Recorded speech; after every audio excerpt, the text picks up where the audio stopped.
ਪੈਰਾ ਰਚਨਾ। ਪਿਆਰੇ ਵਿਦਿਆਰਥੀਓ, ਅੱਜ ਅਸੀਂ ਪੈਰਾ ਰਚਨਾ ਦੇ ਬਾਰੇ ਵਿੱਚ ਗੱਲ ਕਰਾਂਗੇ। ਮੈਂ ਰਵਨੀਤ ਕੌਰ ਤੁਹਾਡੇ ਨਾਲ ਪੈਰਾ ਰਚਨਾ ਦੇ ਬਾਰੇ 'ਚ ਮੁੱਢਲੀ ਜਾਣਕਾਰੀ ਲੈ ਕੇ ਅਤੇ ਇੱਕ ਪੈਰਾ ਮਿਲਵਰਤਨ ਇਸ ਵਿਸ਼ੇ ਉੱਪਰ ਕਿਵੇਂ ਲਿਖਿਆ ਜਾ ਸਕਦਾ ਹੈ ਉਸ ਬਾਰੇ ਗੱਲਬਾਤ ਕਰਾਂਗੀ ਤੇ ਮੈਨੂੰ ਉਮੀਦ ਹੈ ਕਿ ਤੁਹਾਡੇ ਵੱਲੋਂ ਇਸ ਵਿੱਚ ਪੂਰੀ ਦਿਲਚਸਪੀ ਦੇ ਨਾਲ ਆਪਣੀ ਹਿੱਸੇਦਾਰੀ ਬਣਾਈ ਰੱਖੀ ਜਾਏਗੀ। ਸਭ ਤੋਂ ਪਹਿਲਾਂ ਅਸੀਂ ਗੱਲ ਕਰਦੇ ਹਾਂ ਕਿ ਪੈਰਾ ਰਚਨਾ ਹੁੰਦੀ ਕੀ ਹੈ। ਜੇ ਆਪਾਂ ਇਹਦੇ ਸ਼ਬਦਿਕ ਅਰਥ ਦੇਖੀਏ ਤਾਂ ਸ਼ਾਬਦਿਕ ਅਰਥਾਂ ਪੱਖੋਂ ਪੈਰਾ ਸ਼ਬਦ ਅੰਗਰੇਜ਼ੀ ਦਾ ਸ਼ਬਦ ਹੈ, ਜਿਸ ਨੂੰ ਅਸੀਂ ਅੰਗਰੇਜ਼ੀ ਵਿੱਚ ਅਕਸਰ ਪੈਰਾਗ੍ਰਾਫ ਦੇ ਤੌਰ ਤੇ ਹੀ ਵਰਤਦੇ ਹਾਂ। ਇਸ ਦਾ ਮਤਲਬ ਹੁੰਦਾ ਹੈ ਕੁਝ ਕੁ ਵਾਕਾਂ ਦਾ ਸੰਗ੍ਰਹਿ ਜਾਂ ਇਕੱਠ। ਸੋ ਪੈਰਾ ਰਚਨਾ ਦੇ ਮੌਕੇ ਅਸੀਂ ਕੁਝ ਵਾਕਾਂ ਨੂੰ ਚਿਣ ਕੇ ਪਰੋ ਕੇ ਇਸ ਤਰ੍ਹਾਂ ਨਾਲ ਇਕੱਠੇ ਗੁੰਦਵੇਂ ਰੂਪ ਵਿੱਚ ਲਿਖਣਾ ਹੁੰਦਾ ਹੈ ਕਿ ਉਹ ਪੂਰਾ ਪੈਰਾ ਬਣ ਜਾਂਦਾ ਹੈ।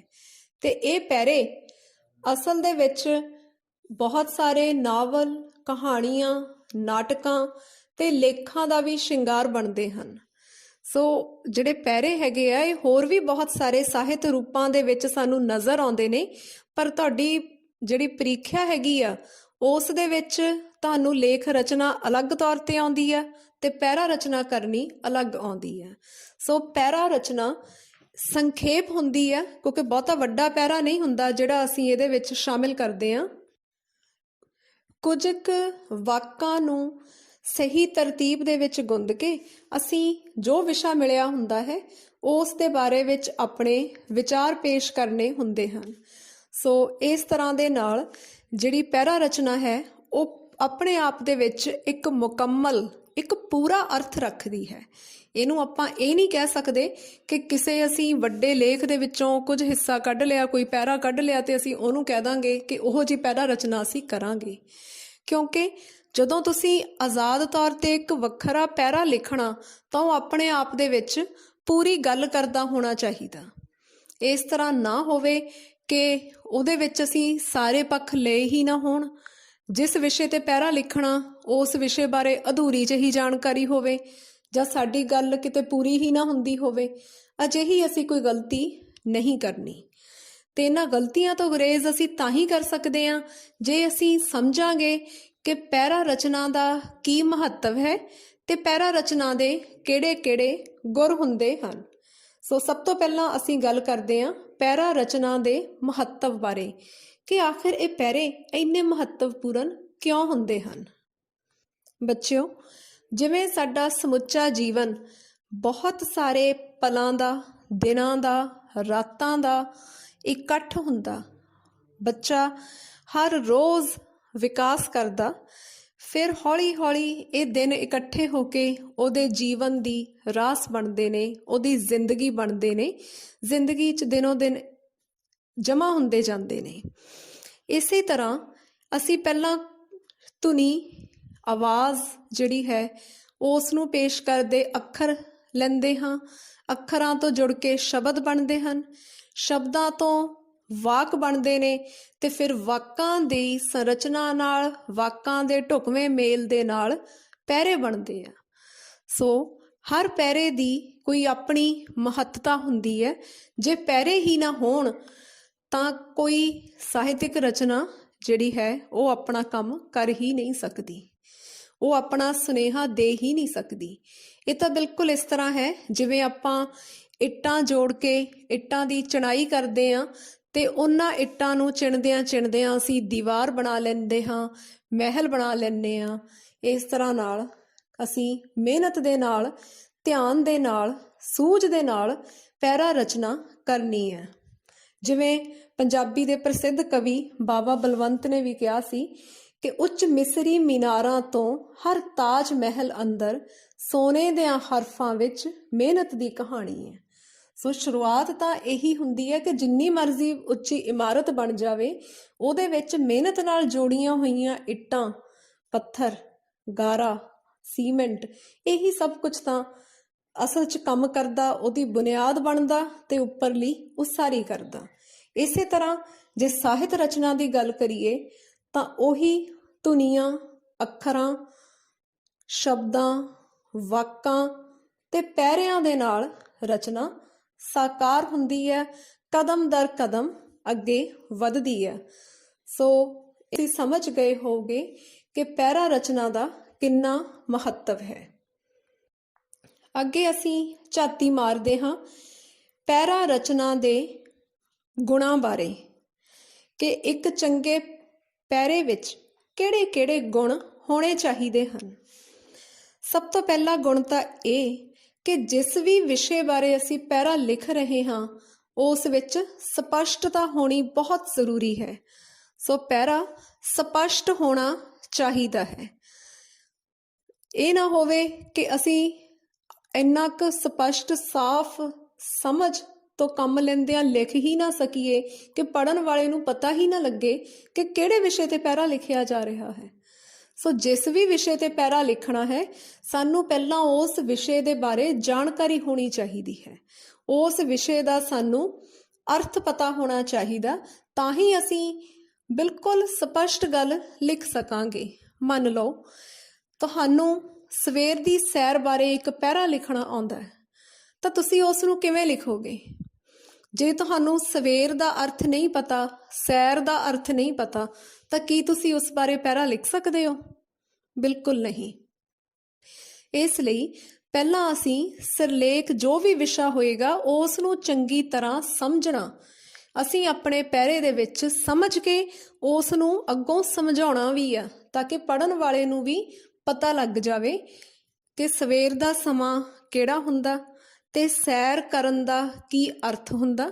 ਇਸ ਤਰ੍ਹਾਂ ਨਾਲ ਅਸੀਂ ਸਪਸ਼ਟ ਕਰਾਂਗੇ ਕਿ ਜੋ ਸਵੇਰ ਦੇ ਸਮੇਂ ਦੇ ਵਿੱਚ ਸਵਖਤੇ ਸਾਜਰੇ ਉੱਠ ਕੇ ਅਸੀਂ ਤੁਰਦੇ ਹਾਂ, ਪੈਦਲ ਯਾਤਰਾ ਕਰਦੇ ਹਾਂ, ਉਸ ਨੂੰ ਸਵੇਰ ਦੀ ਸੈਰ ਕਿਹਾ ਜਾਂਦਾ ਹੈ। ਦੂਸਰਾ ਗੁਣ ਇਹ ਕਿ ਇਸ ਵਿੱਚ ਜਾਣਕਾਰੀ ਲੋੜ ਜੋਗੀ, ਸੰਖੇਪ ਤੇ ਢੁਕਵੀਂ ਹੋਣੀ ਚਾਹੀਦੀ ਹੈ। ਨਾ ਤਾਂ ਅਸੀਂ ਇੰਨੀ ਜ਼ਿਆਦਾ ਲੰਬੀ ਜਾਣਕਾਰੀ ਦੇਣੀ ਆ ਜੋ ਇੱਕ ਪੈਰੇ ਦੇ ਵਿੱਚ ਸਮਾ ਹੀ ਨਾ ਸਕੇ, ਤੇ ਨਾ ਹੀ ਅਸੀਂ ਇੰਨੀ ਘੱਟ ਜਾਣਕਾਰੀ ਦੇਣੀ ਆ ਕਿ ਅਸੀਂ ਲੋੜ ਜੋਗੀ ਜਿਹੜੀ ਸੂਚਨਾ ਉਹ ਵੀ ਨਾ ਦੇ ਸਕੀਏ। ਸੋ ਜਾਣਕਾਰੀ ਓਨੀ ਕੁ ਜ਼ਰੂਰ ਦੇਣੀ ਆ ਜਿੰਨੀ ਕੁ ਨਾਲ ਸਾਡੀ ਜ਼ਰੂਰਤ ਪੂਰੀ ਹੁੰਦੀ ਹੈ। ਉਦਾਹਰਨ ਦੇ ਤੌਰ ਤੇ ਜੇ ਸਵੇਰ ਦੀ ਸੈਰ ਬਾਰੇ ਲਿਖ ਰਹੇ ਹਾਂ ਤਾਂ ਸਾਨੂੰ ਉਸ ਦਾ ਮਹੱਤਵ ਵੀ ਦੱਸਣਾ ਪਏਗਾ ਕਿ ਇਸ ਦਾ ਕੀ ਫਾਇਦਾ ਹੁੰਦਾ, ਕਿਉਂ ਅਸੀਂ ਸਵੇਰ ਦੀ ਸੈਰ ਕਰਦੇ ਹਾਂ, ਤੇ ਜੇ ਇਹ ਨਹੀਂ ਕਰਦੇ ਤਾਂ ਇਹਦਾ ਕੀ ਨੁਕਸਾਨ ਹੋ ਸਕਦਾ। ਸੋ ਇੱਕ ਅੱਧੇ ਵਾਕ ਦੇ ਵਿੱਚ ਅਸੀਂ ਇਹ ਵੀ ਸਪਸ਼ਟ ਕਰ ਦੇਣਾ ਹੁੰਦਾ ਹੈ। ਤੀਸਰਾ ਗੁਣ ਇਹ ਕਿ ਪੈਰਾ ਰਚਨਾ 'ਚ ਕੋਈ ਨਿਸ਼ਚਿਤ ਤਰਤੀਬ ਹੋਣੀ ਚਾਹੀਦੀ ਹੈ। ਉਹ ਤਰਤੀਬ ਸਿਰਫ ਵਿਆਕਰਨਿਕ ਤੌਰ ਤੇ ਸ਼ਬਦਾਂ ਵਾਕਾਂ ਦੀ ਤਰਤੀਬ ਹੀ ਨਹੀਂ ਹੁੰਦੀ, ਜਿਹੜੇ ਸਾਡੇ ਵਿਚਾਰ ਪੇਸ਼ ਕੀਤੇ ਗਏ ਹੁੰਦੇ ਹਨ ਉਹਨਾਂ ਦੀ ਵੀ ਤਰਤੀਬ ਸਹੀ ਹੋਣੀ ਚਾਹੀਦੀ ਹੈ। ਮੰਨ ਲਓ ਕਿ ਅਸੀਂ ਮਨੁੱਖਾ ਜੀਵਨ ਦੇ ਬਾਰੇ 'ਚ ਲਿਖ ਰਹੇ ਹਾਂ, ਕਿਸੇ ਜ਼ਿੰਦਗੀ ਦੇ ਪੜਾਵਾਂ ਬਾਰੇ ਲਿਖ ਰਹੇ ਹਾਂ, ਕਿਸੇ ਦੀ ਜੀਵਨ ਕਹਾਣੀ ਤੇ ਕਿਸੇ ਦੀ ਜ਼ਿੰਦਗੀ ਬਾਰੇ ਅਸੀਂ ਪੈਰਾ ਲਿਖਣਾ, ਤਾਂ ਉਹਦੇ ਵਿੱਚ ਸਾਨੂੰ ਸਹੀ ਤਰਤੀਬ ਨੂੰ ਚੁਣਨਾ ਪਵੇਗਾ। ਮੈਂ ਇੱਥੇ ਤੁਹਾਡੇ ਲਈ 4 ਸ਼ਬਦ ਲਿਖਦੀ ਹਾਂ, ਤਾਂ ਤੁਸੀਂ ਦੱਸਣਾ ਕਿ ਇਹਨਾਂ 'ਚੋਂ ਕੀ ਤਰਤੀਬ ਦੇ ਮੁਤਾਬਕ, ਕਿਹੜੀ ਤਰਤੀਬ ਦੇ ਅਨੁਸਾਰ ਇਹਨਾਂ ਸ਼ਬਦਾਂ ਨੂੰ ਅਸੀਂ ਅੱਗੇ ਪਿੱਛੇ ਲੈ ਕੇ ਆਵਾਂਗੇ। ਅਗਰ ਅਸੀਂ ਕਿਸੇ ਦੇ ਜੀਵਨ ਬਾਰੇ ਗੱਲ ਕਰਦੇ ਹਾਂ ਤਾਂ ਇਹ 4 ਸ਼ਬਦ ਸਾਡੇ ਕੋਲ ਹਨ: ਜਵਾਨੀ, ਜਨਮ, ਬੁਢਾਪਾ, ਬਚਪਨ। ਸੋ ਇਹਨਾਂ 4 ਸ਼ਬਦਾਂ ਨੂੰ ਅਸੀਂ ਕਿਵੇਂ 1 2 3 4 ਦੀ ਤਰਤੀਬ ਵਿੱਚ ਗੁੰਦ ਕੇ ਰੱਖੀਏ ਕਿ ਪਹਿਲਾਂ ਕਿਹੜਾ ਸ਼ਬਦ ਆਵੇ ਜਿਹਦੇ ਬਾਰੇ ਗੱਲ ਕੀਤੀ ਜਾਵੇ, ਫਿਰ ਕਿਹੜੇ ਬਾਰੇ, ਫਿਰ ਕਿਹੜੇ ਬਾਰੇ।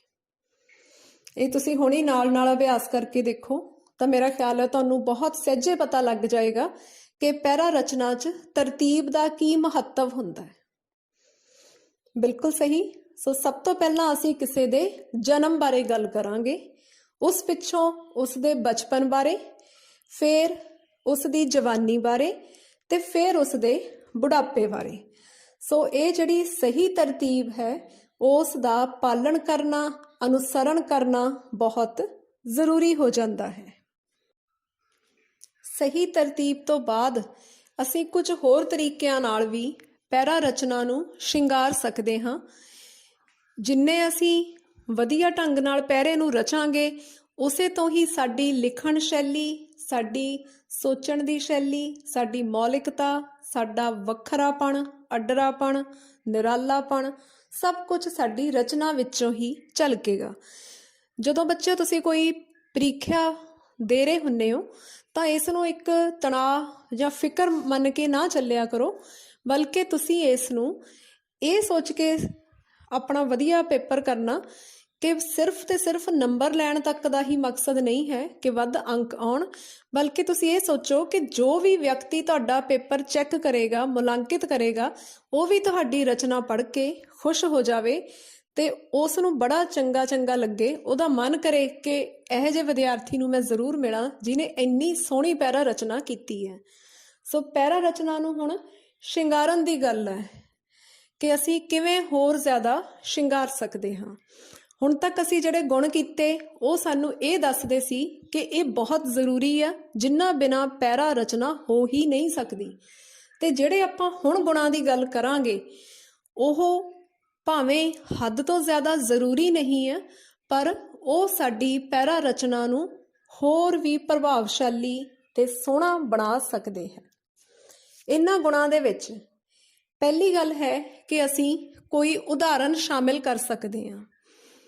ਜਿਵੇਂ ਤੁਸੀਂ ਸਮੇਂ ਦੀ ਕਦਰ ਬਾਰੇ ਪੈਰਾ ਲਿਖਦੇ ਹੋ ਤਾਂ ਤੁਸੀਂ ਉਹਦੇ ਵਿੱਚ ਅਕਸਰ ਨੈਪੋਲੀਅਨ ਦੀ ਉਦਾਹਰਨ ਦਿੰਦੇ ਹੋ, ਜਿਸ ਨੇ ਕਿ ਆਪਣੇ ਜਰਨੈਲਾਂ ਨੂੰ ਸਮੇਂ ਸਿਰ ਖਾਣਾ ਖਾਣ ਦੀ ਸਲਾਹ ਦਿੱਤੀ ਸੀ। ਜਾਂ ਫਿਰ ਅਗਰ ਤੁਸੀਂ ਤੰਦਰੁਸਤੀ ਬਾਰੇ ਪੈਰਾ ਰਚਨਾ ਲਿਖਦੇ ਹੋ ਤਾਂ ਤੁਸੀਂ ਉਦਾਹਰਨ ਦਿੰਦੇ ਹੋ ਸਾਡੇ ਚੰਗੇ ਖਿਡਾਰੀਆਂ ਦੀ, ਜਿਵੇਂ ਪਹਿਲਵਾਨ ਕਰਤਾਰ ਸਿੰਘ ਦੀ, ਮਿਲਖਾ ਸਿੰਘ ਦੀ, ਜਿਹੜੇ ਵੱਡੀ ਉਮਰ ਤੱਕ ਵੀ ਆਪਣੀ ਸਿਹਤ ਦਾ ਬੜਾ ਵਧੀਆ ਖਿਆਲ ਰੱਖਦੇ ਰਹੇ ਆ ਤੇ ਤਾਕਤਵਰ ਬਣੇ ਰਹੇ ਨੇ। ਅਹਿੰਸਾ ਦੀ ਗੱਲ ਕਰਦੇ ਹਾਂ ਤਾਂ ਅਸੀਂ ਮਹਾਤਮਾ ਗਾਂਧੀ ਦੀ ਉਦਾਹਰਨ ਦਿੰਦੇ ਹਾਂ। ਦੇਸ਼ ਭਗਤੀ ਦੀ ਗੱਲ ਕਰਦੇ ਹਾਂ ਤਾਂ ਅਸੀਂ ਆਪਣੇ ਸ਼ਹੀਦਾਂ, ਸ਼ਹੀਦ ਆਜ਼ਮ ਭਗਤ ਸਿੰਘ, ਸੁਖਦੇਵ, ਰਾਜਗੁਰੂ, ਇਹਨਾਂ ਦੀ, ਕਰਤਾਰ ਸਿੰਘ ਸਰਾਭਾ ਜੀ ਦੀ, ਇਹ ਸਾਰੇ ਸ਼ਹੀਦਾਂ ਨੂੰ ਅਸੀਂ ਉਦਾਹਰਨ ਦਿੰਦਿਆਂ ਹੋਇਆਂ ਉਹਨਾਂ ਦੇ ਨਾਂ ਵਿੱਚ ਲਿਖ ਸਕਦੇ ਹਾਂ। ਇਸ ਨਾਲ ਸਾਡੀ ਰਚਨਾ ਹੋਰ ਵੀ ਪ੍ਰਭਾਵਸ਼ਾਲੀ ਬਣ ਜਾਂਦੀ ਹੈ। ਇੱਕ ਅਗਲਾ ਤਰੀਕਾ ਇਹ ਵੀ ਆ ਕਿ ਅਸੀਂ ਕੋਈ ਨਾ ਕੋਈ ਕਵਿਤਾ ਦੀ ਸਤਰ, ਕੋਈ ਤੁਕ ਵੀ ਵਿੱਚ ਲਿਖ ਦਈਏ, ਜੋ ਵੀ ਉਸ ਪੈਰੇ ਦੇ ਨਾਲ ਸੰਬੰਧਿਤ ਹੋਵੇਗੀ ਅਸੀਂ ਉਸ ਤੁਕ ਨੂੰ ਵਿੱਚ ਸ਼ਾਮਿਲ ਕਰ ਸਕਦੇ ਹਾਂ। ਚਾਹੇ ਉਹ ਗੁਰਬਾਣੀ ਦੇ ਵਿੱਚੋਂ ਲਈ ਗਈ ਤੁਕ ਹੈ ਜਾਂ ਕੋਈ ਸ਼ੇਅਰ ਹੈ, ਪਰ ਉਸ ਦਾ ਉਸ ਨਾਲ ਸੰਬੰਧ ਜੁੜਦਾ ਹੋਣਾ ਚਾਹੀਦਾ ਹੈ। ਮਿਸਾਲ ਦੇ ਤੌਰ ਤੇ ਜੇ ਅਸੀਂ ਆਸ਼ਾਵਾਦ ਬਾਰੇ ਪੈਰਾ ਲਿਖਦੇ ਹਾਂ, ਉਮੀਦ ਬਾਰੇ ਪੈਰਾ ਲਿਖਦੇ ਹਾਂ, ਆਸ ਬਾਰੇ ਪੈਰਾ ਲਿਖਦੇ ਹਾਂ ਤਾਂ ਅਸੀਂ ਉਹਦੇ ਵਿੱਚ ਕੋਈ ਉਮੀਦ, ਆਸ, ਕੋਈ ਆਸ਼ਾਵਾਦੀ ਸਤਰ ਲਿਖ ਸਕਦੇ ਹਾਂ, ਜਿਵੇਂ ਜਦ ਤੱਕ ਸਵਾਸ ਤਦ ਤੱਕ ਆਸ। ਜਾਂ ਅਸੀਂ ਕੋਈ ਸੁਰਜੀਤ ਪਾਤਰ ਦੀ ਰਚਨਾ ਪੜ੍ਹੀ ਹੈ ਉਹ ਲਿਖ ਸਕਦੇ ਹਾਂ ਉਦਾਹਰਨ ਦੇ ਤੌਰ ਤੇ, ਜੇ ਆਈ ਪਤਝੜ ਤਾਂ ਫੇਰ ਕੀ ਹੈ, ਤੂੰ ਅਗਲੀ ਰੁੱਤ 'ਚ ਯਕੀਨ ਰੱਖੀ, ਮੈਂ ਲੱਭ ਕੇ ਕਿਤੋਂ ਲਿਆਉਣਾ ਕਲਮਾਂ, ਤੂੰ ਫੁੱਲਾਂ ਜੋਗੀ ਜ਼ਮੀਨ ਰੱਖੀ। ਅਗਰ ਅਸੀਂ ਮਾਂ ਬਾਰੇ ਪੈਰਾ ਰਚਨਾ ਕਰ ਰਹੇ ਹਾਂ ਤਾਂ ਸਾਨੂੰ ਪ੍ਰੋਫੈਸਰ ਮੋਹਨ ਸਿੰਘ ਦੀਆਂ ਸਤਰਾਂ ਉੱਥੇ ਲਿਖਣੀਆਂ ਬੜੀ ਸ਼ੋਭਾ ਦਿੰਦੀਆਂ ਨੇ। ਮਾਂ ਵਰਗਾ ਕਣਛਾਵਾਂ ਬੂਟਾ ਮੈਨੂੰ ਨਜ਼ਰ ਨਾ ਆਵੇ, ਜਿਸ ਤੋਂ ਲੈ ਕੇ ਛਾਂ ਉਧਾਰੀ ਰੱਬ ਨੇ ਸੁਰਗ ਬਣਾਏ। ਉਂਝ ਕੁੱਲ ਦੁਨੀਆ ਦੇ ਬੂਟੇ ਜੜ ਸੁੱਕਿਆਂ ਮੁਰਝਾਉਂਦੇ, ਐ ਪਰ ਇਹ ਅਜਿਹਾ ਬੂਟਾ ਫੁੱਲ ਸੁੱਕਿਆਂ ਮੁਰਝਾਏ। ਜਾਂ ਅੰਮ੍ਰਿਤਾ ਪ੍ਰੀਤਮ ਦੀ ਰਚਨਾ ਹੈ, ਕੀ ਕਰੇ ਟਾਹਣੀ ਕੋਈ ਫੁੱਲਾਂ ਦੀ ਮਮਤਾ ਮਾਰਦੀ। ਇਸ ਤਰ੍ਹਾਂ ਦੀ ਅਸੀਂ ਕੋਈ ਵੀ ਰਚਨਾ ਦੇ ਨਾਲ ਆਪਣੀ, ਜੇ ਡਾਇਰੀ ਦੇ ਵਿੱਚ ਕੁਝ ਸ਼ੇਅਰ ਲਿਖੇ ਆ ਤਾਂ ਉਹਨਾਂ 'ਚੋਂ ਢੁਕਵਾਂ ਜੋੜ ਸਕਦੇ ਹਾਂ, ਅਖਬਾਰਾਂ ਤੋਂ ਪੜ੍ਹ ਕੇ, ਰਸਾਲਿਆਂ ਤੋਂ ਪੜ੍ਹ ਕੇ, ਜਾਂ ਆਪਣੇ ਅਧਿਆਪਕ ਸਹਿਬਾਨ ਨੂੰ ਪੁੱਛ ਕੇ ਕੁਝ ਹੋਰ ਇਸ ਤਰ੍ਹਾਂ ਨਾਲ ਢੰਗ ਤਰੀਕੇ ਵਰਤ ਕੇ ਆਪਣੀ ਰਚਨਾ ਨੂੰ ਪ੍ਰਭਾਵਸ਼ਾਲੀ ਪਿਆਰੇ ਵਿਦਿਆਰਥੀਓ, ਹੁਣ ਆਪਾਂ ਗੱਲ ਕਰਦੇ ਹਾਂ ਤੁਹਾਡੀ ਪਾਠ ਪੁਸਤਕ ਵਿੱਚ ਦਿੱਤੇ ਗਏ ਵਿਸ਼ੇ ਉੱਪਰ ਪੈਰਾ ਰਚਨਾ ਕਰਨ ਦੀ। ਤੁਸੀਂ ਇਹ ਤਾਂ ਜਾਣ ਚੁੱਕੇ ਹੋ ਕਿ ਵਧੀਆ ਢੰਗ ਨਾਲ ਪੈਰਾ ਕਿਵੇਂ ਲਿਖਣਾ ਹੈ। ਹੁਣ ਆਪਾਂ ਉਸ ਦਾ ਵਿਹਾਰਕ ਰੂਪ ਮਤਲਬ ਕਿ ਪ੍ਰੈਕਟੀਕਲੀ ਕਰਕੇ ਵੇਖਾਂਗੇ ਕਿ ਕੀ ਉਹਨਾਂ ਗੁਰਾਂ ਦੇ ਆਧਾਰ ਤੇ, ਉਹਨਾਂ ਢੰਗ ਤਰੀਕਿਆਂ ਦੇ ਆਧਾਰ ਤੇ ਅਸੀਂ ਸਹੀ ਤਰ੍ਹਾਂ ਨਾਲ ਪੈਰਾ ਲਿਖ ਸਕਦੇ ਹਾਂ। ਇੱਕ ਗੱਲ ਮੈਂ ਇੱਥੇ ਹੋਰ ਵੀ ਸਪਸ਼ਟ ਕਰ ਦੇਵਾਂ ਕਿ ਸਾਹਿਤ ਦੇ ਵਿੱਚ ਜਦੋਂ ਅਸੀਂ ਆਪਣੀਆਂ ਭਾਸ਼ਾਈ ਯੋਗਤਾਵਾਂ ਦੀ ਗੱਲ ਕਰਦੇ ਹਾਂ ਤਾਂ ਕੁਝ ਵੀ ਇਸ ਤਰ੍ਹਾਂ ਨਹੀਂ ਅਸੀਂ ਕਹਿ ਸਕਦੇ ਕਿ ਜੋ ਮੈਂ ਲਿਖਿਆ ਉਹ ਸਹੀ ਆ ਜਾਂ ਦੂਸਰੇ ਦਾ ਗਲਤ ਹੈ, ਕਿਉਂਕਿ ਹਰ ਇੱਕ ਦਾ ਲਿਖਣ ਦਾ ਆਪੋ ਆਪਣਾ ਢੰਗ ਹੁੰਦਾ। ਕਿਸੇ ਨੂੰ ਉਸ ਵਿਸ਼ੇ ਤੇ ਕੁਝ ਹੋਰ ਤਰ੍ਹਾਂ ਦੇ ਵਿਚਾਰ ਸੁਝਦੇ ਨੇ, ਕਿਸੇ ਦੇ ਭਾਵ ਕੋਈ ਹੋਰ ਹੁੰਦੇ ਨੇ, ਕਿਸੇ ਨੂੰ ਕੁਝ ਹੋਰ ਕਿਸਮ ਦੇ ਸ਼ਬਦ ਪਸੰਦ ਹੁੰਦੇ ਨੇ ਤੇ ਕਿਸੇ ਦੀ ਸ਼ਬਦ ਚੋਣ ਹੋਰ ਹੁੰਦੀ ਹੈ। ਕਿਸੇ ਦੀਆਂ ਉਦਾਹਰਨਾਂ ਆਪਣੀ ਪਸੰਦ ਦੀਆਂ ਹੋਣਗੀਆਂ ਤੇ ਕੋਈ ਬਹੁਤੀਆਂ ਉਦਾਹਰਨਾਂ ਦਿੱਤੇ ਬਿਨਾਂ ਹੀ ਗੱਲ ਕਰੇਗਾ। ਸੋ ਹਰ ਇੱਕ ਦਾ ਆਪੋ ਆਪਣਾ ਢੰਗ ਹੁੰਦਾ, ਪਰ ਮੁੱਖ ਤੌਰ ਤੇ ਜਿਹੜੇ ਸੁਚੱਜੇ ਢੰਗ ਨੇ, ਸੁਚੱਜ ਹੈ ਜਿਹੜਾ ਪੈਰਾ ਰਚਨਾ ਦਾ, ਉਸ ਨੂੰ ਮੱਦੇ ਨਜ਼ਰ ਰੱਖਦੇ ਹੋਏ ਆਪਾਂ ਕਿਸੇ ਵਿਸ਼ੇ ਤੇ ਕਿਵੇਂ ਪੈਰਾ ਲਿਖਾਂਗੇ ਉਸ ਦਾ ਅਭਿਆਸ ਹੁਣ ਕਰ ਰਹੇ ਹਾਂ। ਤੁਹਾਡੀ ਪਾਠ ਪੁਸਤਕ ਦੇ ਵਿੱਚ ਪੈਰਾ ਹੈ ਮਿਲਵਰਤਣ। ਮਿਲਵਰਤਣ ਦੇ ਵਿਸ਼ੇ ਉੱਪਰ ਤੁਸੀਂ ਪੈਰਾ ਰਚਨਾ ਹੈ। ਇਸ ਬਾਰੇ ਪਹਿਲਾਂ ਅਸੀਂ ਉਹ ਸਾਰੇ ਨੁਕਤਿਆਂ ਨੂੰ ਆਪਣੇ ਮਨ ਦੇ ਵਿੱਚ ਲੈ ਕੇ ਆਵਾਂਗੇ ਜਿਹੜੇ ਮੈਂ ਤੁਹਾਨੂੰ ਇੱਕ ਉੱਤਮ ਪੈਰਾ ਰਚਨਾ ਦੇ ਗੁਣਾਂ ਦੇ ਰੂਪ ਵਿੱਚ ਦੱਸੇ ਸੀ। ਸਭ ਤੋਂ ਪਹਿਲਾਂ ਤਾਂ ਇਹ ਕਿ ਸਾਨੂੰ ਉਸ ਵਿਸ਼ੇ ਬਾਰੇ ਜਾਣਕਾਰੀ ਹੋਣੀ ਚਾਹੀਦੀ ਹੈ, ਉਸ ਦਾ ਅਰਥ ਪਤਾ ਹੋਣਾ ਚਾਹੀਦਾ ਹੈ। ਸੋ ਮਿਲਵਰਤਣ ਦੇ ਬਾਰੇ ਪਹਿਲਾਂ ਤੁਸੀਂ ਇਹੀ ਆਪਣੇ ਮਨ ਦੇ ਵਿੱਚ ਸੋਚਣਾ। ਇੱਥੋਂ ਤੱਕ ਕਿ ਜੇ ਤੁਸੀਂ ਪ੍ਰੀਖਿਆ ਦੇ ਵਿੱਚ ਵੀ ਲਿਖ ਰਹੇ ਹੋ ਤਾਂ ਪਹਿਲਾਂ ਜਿੱਥੇ ਆਪਾਂ ਕਿਸੇ ਪਿਛਲੀ ਸ਼ੀਟ ਦੇ ਉੱਪਰ ਕੱਚਾ ਕੰਮ ਕਰਦੇ ਹਾਂ ਜਾਂ ਸੱਜੇ ਹੱਥ ਛੋਟੀ ਜਿਹੀ ਲਕੀਰ ਮਾਰ ਕੇ ਹਾਸ਼ੀਏ ਦੇ ਵਿੱਚ ਅਸੀਂ ਇੱਕ ਰਫ ਜਿਹੀ ਮੁੱਢਲੀ ਜਿਹੀ ਅਸੀਂ ਇੱਕ ਰੂਪ ਰੇਖਾ ਬਣਾ ਲਵਾਂਗੇ, ਆਊਟਲਾਈਨ ਬਣਾ ਲਾਂਗੇ ਕਿ ਅਸੀਂ ਇਹਦੇ ਵਿੱਚ ਕੀ ਕੀ ਲਿਖਣਾ, ਤਾਂ ਕਿ ਇਹ ਨਾ ਹੋਵੇ ਵੀ ਲਿਖਣ ਮੌਕੇ ਸਾਡੇ ਮਨ ਵਿੱਚੋਂ ਗੱਲਾਂ ਨਿਕਲ ਜਾਣ। ਸੋ ਇਸ ਨੂੰ ਅਸੀਂ ਕਿਸੇ ਪ੍ਰਸ਼ਨ ਪੱਤਰ ਦੇ ਉੱਪਰ ਨਹੀਂ ਲਿਖਣਾ, ਆਪਦੇ ਹੱਥ ਤੇ ਨਹੀਂ ਲਿਖਣਾ, ਕਿਉਂਕਿ ਉਸ ਤਰ੍ਹਾਂ ਨਾਲ ਤਾਂ ਸਾਡੇ ਤੇ ਨਕਲ ਕੇਸ ਬਣ ਜਾਏਗਾ। ਅਸੀਂ ਆਨਸਰ ਸ਼ੀਟ ਦੇ ਉੱਪਰ, ਉੱਤਰ ਪੱਤਰੀ ਦੇ ਉੱਪਰ, ਜਿਹੜਾ ਸਾਡਾ ਪਰਚਾ ਜਿੱਥੇ ਅਸੀਂ ਹੱਲ ਕਰਦੇ ਹੁੰਦੇ ਹਾਂ, ਉਸ ਕਾਗਜ਼ ਦੇ ਉੱਪਰ ਹੀ ਅਸੀਂ ਸੱਜੇ ਪਾਸੇ ਲਕੀਰ ਖਿੱਚ ਕੇ ਹਾਸ਼ੀਏ ਵਾਲੇ ਪਾਸੇ ਜਾਂ ਸ਼ੀਟ ਦੇ ਬਿਲਕੁਲ ਪਿੱਛੇ ਉੱਪਰ ਰਫ ਵਰਕ ਲਿਖ ਕੇ, ਜਿਵੇਂ ਤੁਸੀਂ ਗਣਿਤ ਜਾਂ ਹਿਸਾਬ ਦਾ ਵੀ ਕੰਮ ਕਰਦੇ ਹੋ, ਉਸ ਤਰ੍ਹਾਂ ਨਾਲ ਅਸੀਂ ਉੱਥੇ ਛੋਟੇ ਛੋਟੇ ਨੁਕਤੇ ਬਣਾ ਲਾਂਗੇ। ਭਾਵੇਂ ਪੈਰਾ ਰਚਨਾ ਮੌਕੇ ਅਸੀਂ ਪੁਆਇੰਟ ਨਹੀਂ ਬਣਾਉਣੇ, ਕੋਈ ਨੁਕਤਾ ਨਹੀਂ ਬਣਾਉਣਾ, ਇਹ ਤਾਂ ਸਿਰਫ ਤੁਹਾਡੇ ਮਨ ਵਿੱਚ ਯਾਦ ਰੱਖਣ ਲਈ ਹੈ ਵੀ ਕਿਹੜੀਆਂ ਕਿਹੜੀਆਂ ਗੱਲਾਂ ਦਾ ਤੁਸੀਂ ਵਿੱਚ ਜ਼ਿਕਰ ਕਰਨਾ। ਸਭ ਤੋਂ ਪਹਿਲਾਂ ਤਾਂ ਤੁਸੀਂ ਇਹ ਸੋਚੋ ਕਿ ਕੀ ਮੈਂ ਇਸ ਵਿਸ਼ੇ ਬਾਰੇ ਜਾਣਕਾਰੀ ਰੱਖਦੀ ਹਾਂ ਜਾਂ ਰੱਖਦਾ ਹਾਂ, ਕਿ ਮਿਲਵਰਤਣ ਕਹਿੰਦੇ ਕਿਹਨੂੰ ਆ। ਮਿਲਵਰਤਣ ਦਾ ਮਤਲਬ ਹੁੰਦਾ ਹੈ ਆਪਸ ਵਿੱਚ ਮਿਲ ਜੁਲ ਕੇ ਰਹਿਣਾ, ਕੋਈ ਭਾਈਚਾਰਕ ਤੌਰ ਤੇ ਇਕੱਠਿਆਂ ਸਾਂਝ ਰੱਖਣੀ, ਏਕਾ ਰੱਖਣਾ, ਮੇਲ ਜੋਲ ਰੱਖਣਾ। ਸੋ ਅਸੀਂ ਇਹਦਾ ਅਰਥ ਸਮਝ ਗਏ। ਮਿਲਵਰਤਣ ਦਾ ਮਤਲਬ ਹੈ ਮੇਲ ਜੋਲ, ਸਾਂਝ, ਏਕਤਾ, ਆਪਸ ਦੇ ਵਿੱਚ ਮਿਲਣਾ ਵਰਤਣਾ। ਇਹਦੇ ਅਰਥ ਸਪਸ਼ਟ ਹੋਣ ਤੋਂ ਬਾਅਦ ਅਸੀਂ ਅਗਲੀ ਜਿਹੜੀ ਆਪਣੀ ਖਾਸੀਅਤ ਹੈ, ਸਾਡਾ ਗੁਣ ਹੈ, ਉਹਦੇ ਵੱਲ ਜਾਂਦੇ ਹਾਂ। ਉਹ ਹੈ ਕਿ ਢੁਕਵੀਂ ਜਾਣਕਾਰੀ ਜ਼ਰੂਰ ਦੇਣੀ ਆ ਕਿ ਇਹਦਾ ਮਹੱਤਵ ਕੀ ਆ, ਕਿੱਥੇ ਕਿੱਥੇ ਦੀ ਜ਼ਰੂਰਤ ਪੈਂਦੀ ਹੈ।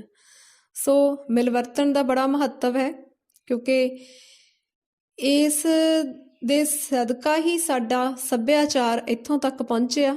ਅਸੀਂ ਇੱਕ ਦੂਜੇ ਨੂੰ ਸਹਿਯੋਗ ਦਿੰਦੇ ਹਾਂ, ਇੱਕ ਦੂਜੇ ਤੋਂ ਸਹਿਯੋਗ ਲੈਂਦੇ ਹਾਂ, ਆਪਸ ਦੇ ਵਿੱਚ ਮਿਲ ਵਰਤਦੇ ਹਾਂ, ਤਾਂ ਹੀ ਸਾਡੇ ਰਿਸ਼ਤੇ ਨਾਤੇ ਨੇ, ਤਾਂ ਹੀ ਸਾਡੀਆਂ ਰਸਮਾਂ ਰਿਵਾਜਾਂ ਦੇ ਰਾਹੀਂ ਸਾਡੀਆਂ ਰਵਾਇਤਾਂ ਕਾਇਮ ਹੈਗੀਆਂ। ਵਿਆਹ ਹੋਵੇ, ਸ਼ਾਦੀ ਹੋਵੇ, ਖੁਸ਼ੀ ਦਾ ਮੌਕਾ, ਦੁੱਖ ਦਾ ਮੌਕਾ, ਅਸੀਂ ਸੁੱਖ ਦੁੱਖ ਦੇ ਵਿੱਚ ਇੱਕ ਦੂਜੇ ਦੇ ਸ਼ਰੀਕ ਹੁੰਦੇ ਹਾਂ। ਰੋਜ਼ ਹੀ ਅਸੀਂ ਛੋਟੀ ਤੋਂ ਛੋਟੀ ਗੱਲ ਅਗਰ ਲੈ ਲਈਏ, ਮਸਲਨ ਕਿ ਇੱਕ ਦੇ ਘਰੋਂ ਮੁੱਕ ਗਿਆ, ਦਹੀਂ ਮੁੱਕ ਗਿਆ, ਤਾਂ ਉਹਨੇ ਆਪਣੇ ਗੁਆਂਢੀ ਤੋਂ ਦਹੀਂ ਲੈ ਆਉਣਾ, ਦੁੱਧ ਨੂੰ ਜਾਗ ਲਾ ਦੇਣਾ। ਇਸੇ ਤਰ੍ਹਾਂ ਕਿਸੇ ਦੀ ਸਬਜ਼ੀ ਮੁੱਕ ਗਈ, ਥੁੜ ਗਈ ਆ, ਅਸੀਂ ਉਹ ਇੱਕ ਦੂਸਰੇ ਤੋਂ ਵਰਤ ਲਈ ਆ। ਹੁਣ ਅੱਜ ਕੱਲ੍ਹ ਜਿਵੇਂ ਕਰੋਨਾ ਮਹਾਮਾਰੀ ਦਾ ਖਦਸ਼ਾ, ਡਰ ਤੇ ਬਚਾ ਕਰਕੇ ਅਸੀਂ ਆਪਣੇ ਘਰਾਂ ਦੇ ਵਿੱਚ ਹਾਂ ਤਾਂ ਰਾਸ਼ਨ ਪਹੁੰਚਾਉਣ ਦੇ ਲਈ ਸਾਨੂੰ ਮਿਲਵਰਤਨ ਦੀ ਬਹੁਤ ਹੀ ਜ਼ਿਆਦਾ ਅਹਿਮੀਅਤ ਪਤਾ ਲੱਗ ਚੁੱਕੀ ਹੈ। ਸਾਨੂੰ ਘਰਾਂ 'ਚ ਬੈਠਿਆਂ ਨੂੰ ਜਦੋਂ ਰਾਸ਼ਨ ਮਿਲਦਾ ਤਾਂ ਸਮਝੋ ਇਹ ਮਿਲਵਰਤਨ ਹੀ ਹੈ ਜਿਹੜਾ ਇੱਕ ਦੂਸਰੇ ਦੇ ਕੰਮ ਆ ਰਿਹਾ। ਇਸੇ ਤਰ੍ਹਾਂ ਅਸੀਂ ਇਹ ਵੀ ਸਮਝਦੇ ਹਾਂ ਕਿ ਇਹ ਮਿਲਵਰਤਨ ਦੀ ਜ਼ਰੂਰਤ ਸਿਰਫ ਘਰ ਵਿੱਚ ਹੀ ਨਹੀਂ, ਪਰਿਵਾਰ ਵਿੱਚ ਹੀ ਨਹੀਂ ਪੈਂਦੀ, ਬਲਕਿ ਇੱਕ ਸਮਾਜਿਕ ਪ੍ਰਾਣੀ ਹੋਣ ਕਰਕੇ ਮਨੁੱਖ ਨੂੰ ਹਰ ਜਗ੍ਹਾ ਹੀ ਮਿਲਵਰਤਨ ਦੀ ਜ਼ਰੂਰਤ ਹੈ। ਤੁਸੀਂ ਖੁਦ ਹੀ ਸੋਚੋ, ਜਦੋਂ ਤੁਸੀਂ ਸਕੂਲ ਜਾਂਦੇ ਹੋ, ਤੁਸੀਂ ਕਿਸੇ ਬੱਚੇ ਨਾਲ ਬੈਂਚ ਤੇ ਬੈਠਣਾ, ਉਹ ਤੋਂ ਲਿਖਤੀ ਕੰਮ ਦੇਖਣਾ ਜਾਂ ਅਧਿਆਪਕ ਤੋਂ ਕੁਝ ਪੁੱਛਣਾ, ਅਧਿਆਪਕ ਸਾਹਿਬਾਨ ਨੂੰ ਆਪਣਾ ਲਿਖਤੀ ਕੰਮ ਦਿਖਾਉਣਾ, ਉਹਨਾਂ ਨਾਲ ਗੱਲਬਾਤ ਕਰਨੀ, ਤਾਂ ਹਰ ਕੰਮ ਲਈ ਸਾਨੂੰ ਮਿਲਵਰਤਨ ਦੀ ਜ਼ਰੂਰਤ ਪੈਂਦੀ ਹੈ। ਇਸੇ ਤਰ੍ਹਾਂ ਅਸੀਂ ਘਰਾਂ ਨੂੰ ਆਉਂਦੇ ਹਾਂ, ਸੜਕ ਤੇ ਕਿਸੇ ਦਾ ਸਾਥ ਹੁੰਦਾ, ਕਿਸੇ ਦੇ ਨਾਲ ਆਉਂਦੇ ਹਾਂ, ਘਰੇ ਆਇਆਂ ਨੂੰ ਸਾਨੂੰ ਕੋਈ ਰੋਟੀ ਪੁੱਛਦਾ, ਕੋਈ ਸਾਡੀ ਵਰਦੀ ਧੋਂਦਾ, ਅਸੀਂ ਕਿਸੇ ਦਾ ਕੰਮ ਕਰਦੇ ਹਾਂ, ਕੋਈ ਸਾਡਾ ਕੰਮ ਕਰਦਾ। ਇਸ ਤਰ੍ਹਾਂ ਨਾਲ ਮਿਲ ਵਰਤ ਕੇ ਇਕੱਠਿਆਂ ਅਸੀਂ ਕੰਮਕਾਰ ਨੂੰ ਅੱਗੇ ਤੋਰਦੇ ਹਾਂ। ਦੂਸਰਾ ਫਾਇਦਾ ਮਿਲਵਰਤਨ ਦਾ ਇਹ ਵੀ ਹੈ ਕਿ ਇਹਦੇ ਨਾਲ ਸਾਡੀ ਜ਼ਿੰਦਗੀ ਬੜੀ ਸੁਖਾਲੀ ਤੇ ਹੁਸੀਨ ਬਣ ਜਾਂਦੀ ਹੈ। ਅਸੀਂ ਇਕੱਠੇ ਬੈਠੇ ਹੱਸੇ ਖੇਡੇ, ਇਹਦੇ ਨਾਲ ਸਾਡਾ ਦਿਲ ਦਾ ਬੋਝ ਹੈ ਜਿਹੜਾ ਉਹ ਹਲਕਾ ਹੋ ਜਾਂਦਾ। ਜਿਵੇਂ ਸੁਰਜੀਤ ਪਾਤਰ ਨੇ ਕਿਹਾ ਸੀ ਕਿ ਖੋਲ ਲੈਂਦਾ ਦਿਲ ਜੇ ਲਫ਼ਜ਼ਾਂ ਦੇ ਵਿੱਚ, ਯਾਰਾਂ ਦੇ ਨਾਲ ਖੋਲਣਾ ਪੈਂਦਾ ਨਾ ਇਹ ਅੱਜ ਇੱਦਾਂ ਔਜ਼ਾਰਾਂ ਦੇ ਨਾਲ। ਸੋ ਦਿਲ ਦੇ ਉੱਪਰ ਅਸੀਂ ਬੋਝ ਬਣਨ ਹੀ ਨਹੀਂ ਦੇਣਾ ਜਦੋਂ ਅਸੀਂ ਕਿਸੇ ਨਾਲ ਮਿਲ ਵਰਤ ਕੇ ਗੱਲਬਾਤ ਕਰਕੇ ਅੱਗੇ ਚੱਲਾਂਗੇ। ਇਹ ਪੰਜਾਬੀ ਅਖਾਣ ਵੀ ਹੈ ਕਿ ਹੱਥ ਨੂੰ ਹੱਥ ਧੋਂਦਾ ਹੈ, ਮਤਲਬ ਕਿ ਆਪਸੀ ਏਕੇ ਦੀ ਬੜੀ ਜ਼ਰੂਰਤ ਹੁੰਦੀ ਹੈ। ਬੰਦਾ ਹੀ ਬੰਦੇ ਦਾ ਦਾਰੂ ਆ, ਮਤਲਬ ਕਿ ਇੱਕ ਆਦਮੀ ਦੂਸਰੇ ਦੇ ਕੰਮ ਆਏਗਾ, ਕਿਸੇ ਦੇ ਕੰਮ ਵਿੱਚ ਸ਼ਰੀਕ ਹੋਏਗਾ, ਉਹਦੀ ਮਦਦ ਕਰੇਗਾ, ਤਾਂ ਹੀ ਉਹਨੂੰ ਅਸਲੀ ਇਨਸਾਨ ਕਹਾਉਣ ਦਾ ਹੱਕ ਹੈ। ਸੋ ਅਸੀਂ ਇਹਦਾ ਮਹੱਤਵ ਵੀ ਸਮਝ ਗਏ ਹਾਂ। ਭਾਵੇਂ ਮਿਲਵਰਤਨ ਦੀਆਂ ਕੁਝ ਇਸ ਤਰ੍ਹਾਂ ਦੀਆਂ ਕਿਸਮਾਂ ਵੀ ਹੁੰਦੀਆਂ ਵੀ ਕਈ ਵਾਰ ਅਸੀਂ ਆਪਣੇ ਸਵਾਰਥ ਕਰਕੇ ਵੀ ਕਿਸੇ ਨਾਲ ਮਿਲਦੇ ਵਰਤਦੇ ਹਾਂ। ਅੱਜ ਕੱਲ੍ਹ ਦੀ ਦੁਨੀਆ 'ਚ ਇਹ ਰੰਗ ਵੀ ਹੈ ਕਿ ਜਦੋਂ ਤੱਕ ਕਿਸੇ ਤੱਕ ਸਾਨੂੰ ਕੰਮ ਹੈ ਅਸੀਂ ਉਹਦੇ ਨਾਲ ਵਧੀਆ ਮਿਲਦੇ ਵਰਤਦੇ ਹਾਂ, ਤੇ ਜਦੋਂ ਕੰਮ ਮੁੱਕ ਗਿਆ ਤਾਂ ਬਸ ਉਹੀ ਗੱਲ ਹੋ ਜਾਂਦੀ ਆ ਵੀ ਢਿੱਡ ਭਰਿਆ ਕੰਮ ਸਰਿਆ, ਮੁੜ ਕੇ ਕੋਈ ਨਾ ਪੁੱਛੇ। ਪਰ ਇਹ ਕੋਈ ਚੰਗੀ ਗੱਲ ਨਹੀਂ ਆ। ਸੋ ਸਭ ਤੋਂ ਚੰਗੀ ਤਰ੍ਹਾਂ ਦਾ ਮਿਲਵਰਤਨ ਉਹੀ ਆ ਜਿਹੜਾ ਸੱਚਮੁੱਚ ਦਾ ਮਿਲਵਰਤਨ ਆ, ਮਾਨਵਤਾ ਦੇ ਆਧਾਰਿਤ ਮਿਲਵਰਤਨ ਆ। ਇਹ ਮਿਲਵਰਤਨ ਇਕੱਲਾ ਮਨੁੱਖਾਂ ਦੇ ਵਿੱਚ ਹੀ ਨਹੀਂ, ਅਸੀਂ ਸਾਰੇ ਜੀਵ ਜਗਤ ਦੇ ਨਾਲ ਚੰਗਾ ਮਿਲਵਰਤਨ ਰੱਖਣਾ, ਜਾਨਵਰਾਂ ਨਾਲ, ਪੰਛੀਆਂ ਨਾਲ, ਰੁੱਖਾਂ ਨਾਲ ਵੀ ਅਸੀਂ ਆਪਣਾ ਮਿਲਵਰਤਨ ਕਾਇਮ ਰੱਖਣਾ। ਉਹ ਸਾਨੂੰ ਜਿਹੜੇ ਰੁੱਖ ਛਾਵਾਂ ਦਿੰਦੇ ਨੇ, ਅਸੀਂ ਵੀ ਉਹਨਾਂ ਦੀਆਂ ਛਾਵਾਂ ਦਾ ਇਵਜ਼ ਮੋੜਨਾ। ਇਸੇ ਤਰ੍ਹਾਂ ਮਿਲਵਰਤਨ ਸਦੀਵੀ ਹੋਣਾ ਚਾਹੀਦਾ, ਹਮੇਸ਼ਾ ਹੋਵੇ। ਇਹ ਨਹੀਂ ਕਿ ਆਪਣੀ ਗਰਜ਼ ਪੂਰੀ ਹੋਣ ਤੇ ਖਤਮ ਹੋ ਜਾਵੇ। ਤੇ ਮਿਲਵਰਤਨ ਆ ਜਿਹੜਾ ਉਹਦਾ ਵਰਤਾਰਾ ਇਹ ਸਾਰੀ ਦੁਨੀਆ ਦੇ ਵਿੱਚ ਹੀ ਕਾਇਮ ਰਹਿਣਾ ਚਾਹੀਦਾ। ਇਹੀ ਸਾਡੀ ਕਲਪਨਾ ਕਿ ਲੜਾਈਆਂ ਨਾ ਹੋਣ, ਜੰਗਾਂ ਯੁੱਧਾਂ ਦੀ ਬਜਾਏ ਅਸੀਂ ਸ਼ਾਂਤੀ ਨਾਲ, ਪਿਆਰ ਨਾਲ, ਸਾਂਝ ਨਾਲ, ਏਕਤਾ ਦੇ ਨਾਲ ਰਹੀਏ, ਕਿਉਂਕਿ ਇੱਕ ਤੇ ਇੱਕ 11 ਹੋ ਜਾਂਦੇ ਨੇ। ਇਸ ਲਈ ਸਾਡੇ ਕੰਮ ਵੀ ਸੌਖੇ ਹੋ ਜਾਣਗੇ, ਜ਼ਿੰਦਗੀ ਵੀ ਖੂਬਸੂਰਤ ਬਣ ਜਾਵੇਗੀ। ਇਹ ਗੱਲਾਂ ਜਿਹੜੀਆਂ ਜ਼ਰੂਰੀ ਨੇ, ਉਹਨਾਂ ਨੂੰ ਕਰਨ ਤੋਂ ਬਾਅਦ ਫਿਰ ਅਸੀਂ ਇਹਨੂੰ ਤਰਤੀਬ ਦੇਣੀ ਆ ਕਿ ਤਰਤੀਬ ਕਿਸ ਤਰ੍ਹਾਂ ਹੋਏਗੀ। ਸਭ ਤੋਂ ਪਹਿਲਾਂ ਤਾਂ ਅਸੀਂ ਮਿਲਵਰਤਨ ਕੀ ਹੈ ਇਹ ਦੱਸਾਂਗੇ, ਫਿਰ ਅਸੀਂ ਦੱਸਾਂਗੇ ਮਿਲਵਰਤਨ ਦਾ ਫਾਇਦਾ ਕੀ ਆ, ਮਿਲਵਰਤਨ ਕਿੱਥੇ ਕਿੱਥੇ ਹੁੰਦਾ, ਮਿਲਵਰਤਨ ਦੇ ਕੀ ਲਾਭ ਨੇ, ਅਗਰ ਮਿਲਵਰਤਨ ਨਾ ਹੋਵੇ ਤਾਂ ਕਿੰਨੇ ਨੁਕਸਾਨ ਹੋ ਸਕਦੇ ਹਨ, ਤੇ ਆਖਿਰ ਦੇ ਵਿੱਚ ਅਸੀਂ ਇਹ ਗੱਲ ਵੀ ਕਰਾਂਗੇ ਕਿ ਮਿਲਵਰਤਨ ਦੇ ਨਾਲ ਹੀ ਅਸੀਂ ਉੱਚੀ ਮੰਜ਼ਿਲ ਪਾ ਸਕਦੇ ਹਾਂ। ਔਰ ਇਸ ਪੈਰੇ ਨੂੰ ਅਸੀਂ ਜ਼ਿਆਦਾ ਲੰਬਾ ਚੌੜਾ ਨਹੀਂ ਕਰਾਂਗੇ, ਸੰਖੇਪਤਾ ਦਾ ਗੁਣ ਵੀ ਰੱਖਾਂਗੇ। ਇਹ ਸਭ ਸੋਚਣ ਤੋਂ ਬਾਅਦ ਅਸੀਂ ਇਹ ਸੋਚਣਾ ਕਿ ਇਸ ਪੈਰੇ ਨੂੰ ਅਸੀਂ ਕਿਵੇਂ ਹੋਰ ਜ਼ਿਆਦਾ ਸ਼ਿੰਗਾਰ ਸਕਦੇ ਹਾਂ। ਕੀ ਇਹਦੇ ਵਿੱਚ ਕੋਈ ਉਦਾਹਰਣ ਦਿੱਤੀ ਜਾ ਸਕਦੀ ਹੈ? ਮਿਲਵਰਤਨ ਦੀ ਜੇ ਗੱਲ ਕਰੀਏ ਤਾਂ ਅਸੀਂ ਆਪਣੇ ਪੰਜਾਬੀ ਸੱਭਿਆਚਾਰ ਦੇ ਵਿੱਚੋਂ ਉਦਾਹਰਣ ਦੇ ਸਕਦੇ ਹਾਂ, ਜਿੱਥੇ ਅਸੀਂ ਪੁਰਾਣੇ ਸਮੇਂ 'ਚ ਆਪਸੀ ਮਿਲਵਰਤਨ ਦੇ ਨਾਲ ਰਹਿੰਦੇ ਸੀ, ਇਕੱਠਿਆਂ ਤੌਰ 'ਤੇ ਸਾਂਝੇ ਪਰਿਵਾਰ ਵਿੱਚ ਰਹਿੰਦੇ ਸੀ। ਔਰ ਮਿਲਵਰਤਨ ਦੀ ਉਦਾਹਰਣ ਅਸੀਂ ਜੀਵ ਜੰਤੂਆਂ ਤੋਂ ਵੀ ਸਿੱਖ ਸਕਦੇ ਹਾਂ, ਜਿਵੇਂ ਕੀੜੀਆਂ ਨੇ ਜਿਹੜੀਆਂ ਉਹ ਇਕੱਠੀਆਂ ਰਹਿੰਦੀਆਂ। ਮਧੂ ਮੱਖੀਆਂ ਦੇ ਛੱਤੇ ਨੂੰ ਦੇਖੀਏ ਤਾਂ ਮੱਖੀਆਂ ਇਕੱਠੇ ਤੌਰ ਤੇ ਰਹਿੰਦੀਆਂ ਨੇ। ਸੋ ਕਈ ਜੀਵ ਜੰਤੂ ਵੀ ਅਜਿਹੇ ਹਨ ਜਿਹੜੇ ਸਾਨੂੰ ਮਿਲਵਰਤਣ ਦਾ ਗੁਣ ਸਿਖਾ ਦਿੰਦੇ ਹਨ। ਇਸ ਤਰ੍ਹਾਂ ਹੀ ਫਿਰ ਅਸੀਂ ਅਗਲੀ ਗੱਲ ਸੋਚਦੇ ਹਾਂ ਕਿ ਇਸ ਪੈਰਾ ਰਚਨਾ ਨੂੰ ਹੋਰ ਪ੍ਰਭਾਵਸ਼ਾਲੀ ਬਣਾਉਣ ਲਈ ਕੀ ਕੋਈ ਕਵਿਤਾ ਦੀ ਸਤਰ, ਕੋਈ ਤੁਕ ਅਸੀਂ ਇਹਦੇ ਵਿੱਚ ਜੋੜ ਸਕਦੇ ਹਾਂ। ਕੁਝ ਕਾਵਿਕ ਟੋਟੇ ਜਾਂ ਕੁਝ ਸਾਡੇ ਜਿਹੜੇ ਸ਼ੇਰੋ ਸ਼ਾਇਰੀ ਦੇ ਅਲਫਾਜ਼ ਹੈਗੇ ਨੇ ਉਹ ਵੀ ਵਰਤੇ ਜਾ ਸਕਦੇ ਆ, ਜਿਵੇਂ ਇਕੱਠੇ ਰਹੋ ਕਿਉਂਕਿ ਸਦਾ ਨਹੀਂ ਰਹਿਣਾ, ਜਾਂ ਸਾਂਝ ਵਧਾਓ ਨਫ਼ਰਤ ਨਹੀਂ। ਇਸ ਤਰ੍ਹਾਂ ਹੀ ਅਸੀਂ ਕੁਝ ਹੋਰ ਕਵਿਤਾ ਦੀਆਂ ਸਤਰਾਂ ਸੋਚ ਸਕਦੇ ਹਾਂ। ਪ੍ਰੋਫੈਸਰ ਮੋਹਨ ਸਿੰਘ ਨੇ ਕਿਤੇ ਲਿਖਿਆ ਸੀ, ਇੱਕੋ ਬੇੜੀ ਦੇ ਪੂਰ ਅੰਦਰ ਵੱਖਰੇ ਪੱਤਣਾਂ ਦਾ ਜ਼ਿਕਰ ਕਿਹਾ, ਰੱਬ ਜ਼ਿੰਦਾ ਰੱਖੇ ਮਲਾ ਸਾਡਾ, ਰੱਬ ਖੈਰ ਕਰੇ ਇਸ ਬੇੜੇ ਦੀ। ਸੋ ਇਸ ਤਰ੍ਹਾਂ ਦੀਆਂ ਜਿਹੜੀਆਂ ਤੁਕਾਂ ਅਸੀਂ ਵਰਤ ਸਕਦੇ ਹਾਂ, ਪਰ ਕੇਵਲ ਇੱਕ ਸ਼ੇਅਰ ਜਾਂ ਕੋਈ ਇੱਕ ਤੁਕ ਹੀ ਅਸੀਂ ਇਹਦੇ ਵਿੱਚ ਵਰਤਣੀ ਆ। ਜਾਂ ਤਾਂ ਅਸੀਂ ਉਹਨੂੰ ਪੈਰਾ ਰਚਨਾ ਦੇ ਬਿਲਕੁਲ ਉੱਪਰ ਲਿਖ ਸਕਦੇ ਹਾਂ। ਸਭ ਤੋਂ ਪਹਿਲਾਂ ਸਿਰਲੇਖ ਲਿਖਾਂਗੇ ਮਿਲਵਰਤਣ, ਉਸ ਤੋਂ ਬਾਅਦ ਅਸੀਂ ਕੋਈ ਕਵਿਤਾ ਦੀ ਲਾਈਨ ਜਾਂ ਕਵਿਤਾ ਦੀਆਂ ਸਤਰਾਂ 2-4 ਜੋ ਵੀ ਹੈ ਅਸੀਂ ਉਹ ਲਿਖਾਂਗੇ। ਫਿਰ ਅਸੀਂ ਆਪਣਾ ਪੈਰਾ ਲਿਖਣਾ ਸ਼ੁਰੂ ਕਰ ਦੇਵਾਂਗੇ। ਤੇ ਖਾਸ ਧਿਆਨ ਦੇਣ ਯੋਗ ਗੱਲ ਇਹ ਕਿ ਪੈਰਾ ਰਚਨਾ ਦੇ ਵਿੱਚ ਅਸੀਂ ਹੋਰ ਪੈਰੇ ਨਹੀਂ ਬਣਾਉਣੇ, ਪੈਰੇ ਨਹੀਂ ਬਦਲਣੇ, ਇੱਕੋ ਹੀ ਪੈਰੇ ਦੇ ਵਿੱਚ ਸਾਰੀ ਗੱਲਬਾਤ ਲਿਖਣੀ ਆ। ਇਹ ਵੀ ਹੋ ਸਕਦਾ ਕਿ ਅਸੀਂ ਕਵਿਤਾ ਦੀਆਂ ਸਤਰਾਂ ਨੂੰ, ਸ਼ੇਅਰ ਨੂੰ ਬਿਲਕੁਲ ਅੰਤ ਤੇ ਲਿਖ ਦਈਏ। ਇਸ ਤਰ੍ਹਾਂ ਨਾਲ ਸਾਡੀ ਜਿਹੜੀ ਰਚਨਾ ਉਹ ਬੜੀ ਪ੍ਰਭਾਵਸ਼ਾਲੀ ਬਣ ਜਾਵੇਗੀ। ਹੁਣ ਜੇ ਸਮੁੱਚੇ ਤੌਰ ਤੇ ਅਸੀਂ ਮਿਲਵਰਤਣ ਦੇ ਬਾਰੇ ਵਿੱਚ ਪੈਰਾ ਲਿਖਣਾ ਹੋਵੇ, ਮੈਂ ਬੱਚਿਆਂ ਨੂੰ ਇੱਥੇ ਗੁਜ਼ਾਰਿਸ਼ ਕਰਦੀ ਹਾਂ ਕਿ ਜ਼ਰੂਰੀ ਨਹੀਂ ਕਿ ਜੋ ਮੈਂ ਤੁਹਾਨੂੰ ਦੱਸ ਰਹੀ ਹਾਂ ਤੁਸੀਂ ਬਿਲਕੁਲ ਹੂਬਹੂ ਇਹੀ ਪੈਰਾ ਲਿਖਣਾ ਜਾਂ ਆਪਣੀ ਪਾਠ ਪੁਸਤਕ ਵਾਲਾ ਹੀ ਲਿਖਣਾ। ਸੋ ਤੁਸੀਂ ਆਪਣੇ ਵੱਲੋਂ ਕੋਈ ਵੀ ਮੌਲਿਕਤਾ ਦੇ ਨਾਲ ਆਪਣੇ ਪਸੰਦ ਦੇ ਸ਼ਬਦ ਵਰਤ ਕੇ ਵਿਚਾਰ ਤੇ ਭਾਵ ਪੇਸ਼ ਕਰ ਸਕਦੇ ਹੋ, ਆਪਣੇ ਵੱਲੋਂ ਉਦਾਹਰਨਾਂ ਦੇ ਸਕਦੇ ਹੋ। ਮੈਂ ਨਮੂਨੇ ਦੇ ਤੌਰ ਤੇ ਤੁਹਾਨੂੰ ਦੱਸ ਸਕਦੀ ਹਾਂ। ਮਿਲਵਰਤਣ ਸਾਡੇ ਜੀਵਨ ਵਿੱਚ ਬਹੁਤ ਮਹੱਤਵਪੂਰਨ ਭੂਮਿਕਾ ਨਿਭਾਉਂਦਾ ਹੈ। ਮਿਲਵਰਤਣ ਦਾ ਅਰਥ ਹੈ ਆਪਸੀ ਸਹਿਯੋਗ, ਏਕਾ ਤੇ ਸਾਂਝ। ਸਾਡੇ ਪੁਰਾਤਨ ਪੰਜਾਬੀ ਸੱਭਿਆਚਾਰ ਵਿੱਚ ਮਿਲਵਰਤਣ ਦੀਆਂ ਅਨੇਕਾਂ ਉਦਾਹਰਨਾਂ ਮਿਲਦੀਆਂ ਸਨ। ਜਦੋਂ ਸਾਂਝੇ ਪਰਿਵਾਰ ਹੁੰਦੇ ਸਨ, ਹਰ ਇੱਕ ਦੂਜੇ ਨਾਲ ਸੁੱਖ ਦੁੱਖ ਵਿੱਚ ਸ਼ਰੀਕ ਹੁੰਦਾ ਸੀ।